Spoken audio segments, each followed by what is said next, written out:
தமிழ்நாட்டு மக்கள் தெளிவாக இருக்கிறார்கள். எல்லாம் பெரியார், அண்ணா, கலைஞர் வழியிலே வந்த மக்கள், தளபதியினுடைய வழியிலே நடக்கிற மக்கள். அதே போல நம்முடைய விடுதலை சிறுத்தைகள் கட்சியினுடைய வேட்பாளராக இருக்கிற ரவிக்குமார் மிகவும் நல்லவர், எல்லோரிடமும் அன்பாக பழகக்கூடியவர், அனைத்து தரப்பு மக்களையும் அரவணைத்து செல்லக்கூடியவர். அப்படிப்பட்ட ஒருவருக்கு நீங்கள் எல்லாம் வாக்களிக்க வேண்டிய சின்னம், நீங்க வாக்களிக்க வேண்டிய சின்னம் பையூர்னா கழகத்தின் கோட்டை என்பதை நிரூபிக்க வேண்டும்.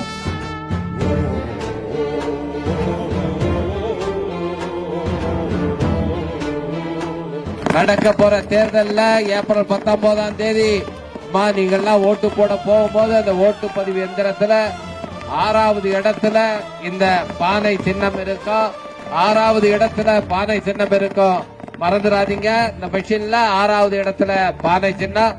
பானை சின்னத்துல வாக்களித்து ஒரு பெருவாரியான வாக்கு வித்தியாசத்தில் வெற்றி பெற செய்ய வேண்டுமாய் உங்கள் பாதம் தொட்டு கேட்டுக்கொள்கின்றேன்.